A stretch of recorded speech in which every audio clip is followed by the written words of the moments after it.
राधे राधे। देखो, जैसे कि हम कार्तिक मातम पढ़ रहे हैं और अभी 12वां अध्याय। वैसे तो कार्तिक को 11 दिन हो गए तो 11वां अध्याय अभी पढ़ा था, लेकिन पूर्णमासी से जो लोग कार्तिक नहाते हैं पूर्णमासी से शुरू करते हैं, इसलिए 12वां अध्याय पढ़ते हैं। जलंधर का शिव जी के पास राहु को दूत बनाकर भेजना। नारद जी बोले, हे राजा प्रथु, उस दानवेंद्र राजा ने विधि पूर्वक मेरा सत्कार करके हंसकर कहा, हे ब्राह्मण, आप कहाँ से आए? क्या कहीं कुछ वस्तु देखी है जिस कारण से आप आए हो? आज्ञा करिए। नारद जी बोले, हे दैत्येंद्र, मैं कैलाश पर्वत पर गया था। वहाँ पार्वती के साथ बैठे हुए शिव जी को देखा। 10,000 योजन चौड़ा एवं कैलाश पर्वत है, जहाँ अनेकों कल्पवृक्ष और कामधेनु हैं और बहुत से चिंतामणियों से प्रकाशित हैं। उसे देखकर मुझे आश्चर्य हुआ कि तीनों लोकों में इनके समान समृद्धि कहीं है ही नहीं है। दैत्येंद्र, तब तुम्हारे वैभव की मुझको याद आई, इस कारण उसके देखने के लिए मैं आया हूँ। तुम्हारे ऐश्वर्य को देखकर ऐसा लगता है कि त्रिलोकी में तुम्हारे समान भाग्यशाली और कोई नहीं है। फिर भी स्त्री रत्न के बिना इस तुम्हारी रिद्धि को देखकर विचार करता हूँ कि महादेव जी के समान सुखी कोई त्रिलोकी में नहीं है। यद्यपि अनेकों अप्सरा और नागकन्या आदि आपके पास यहाँ हैं, तो भी वे पार्वती जैसी सुंदर नहीं हैं।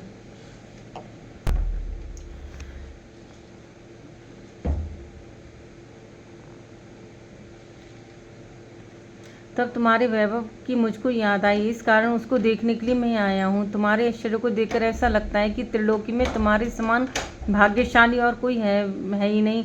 फिर भी स्त्री रत्न के बिना इस तुम्हारी रिद्धि को देखकर विचार करता हूँ कि महादेव जी के समान सुखी कोई त्रिलोकी में नहीं है। यद्यपि अनेकों अप्सरा और नागकन्या आदि आपके पास यहाँ हैं, तो भी वे पार्वती जैसी सुंदर नहीं है।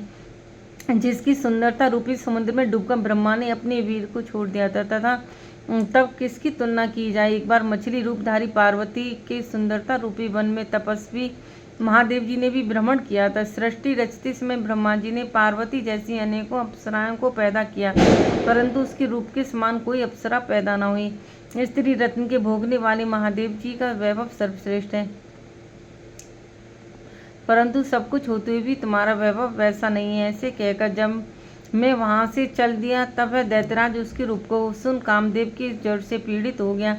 पश्चात भगवान की माया से मोहित होकर सिंहिका के पुत्र राहु को अपना दूत बनाकर महादेव जी के पास भेजा। उज्ज्वल चंद्रमा के समान कैलाश को क्षीण चंद्रमा की तरह अपने काले रंग से रंग कर वह राहु वहाँ गया। नंदी से निवेदन करने के बाद वह राहु महादेव जी के पास गया। तब शिव जी के पूछने पर राहु बोला, हे वृषभध्वज, त्रिलोकी के स्वामी रत्नेश्वर, जलंधर की आज्ञा सुनो। शमशान निवासी हाड़ों की मालाधारी दिगंबर तुमको हिमालय की बेटी ऐसी सुंदर स्त्री किस कारण से मिली है?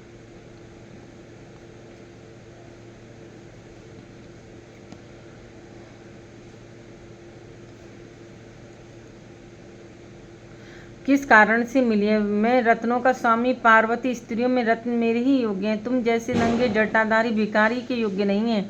नारद जी बोले, राहु के ऐसा कहते ही महादेव जी की मध्य भ्रकटु से एक वज्र जैसा भयंकर पुरुष पैदा हो गया। उसका सिंह के समान मुक्ता लहराती जीभ थी, उसके नेत्रों में ज्वाला थी, ऊपर को होठ उठे हुए केश थे, सूखा शरीर था। इस प्रकार वह दूसरा नरसिंह जैसा लगता था। उसे अपनी ओर खाने के लिए आते देख राहु डरकर भागा, परंतु बीच में ही जाकर उस पुरुष ने उसे पकड़ लिया। जब वह राहु को पकड़कर खाने लगा, तब शिवजी ने उससे मना किया कि यह मारने योग्य नहीं है, दूत है और पराधीन है, इसे छोड़ दो। शिवजी के यह वचन सुनकर उस पुरुष ने राहु को आकाश में छोड़ दिया। फिर महादेव जी की उस पुरुष ने प्रार्थना की कि वह पुरुष बोला, मुझको भूख लगी है, जिसके कारण मैं दुर्बल हो गया हूँ। हे देव, मैं क्या खाऊं? यह मुझे आज्ञा दो। शिवजी बोले, तू अपने हाथ पैर का मांस खा ले।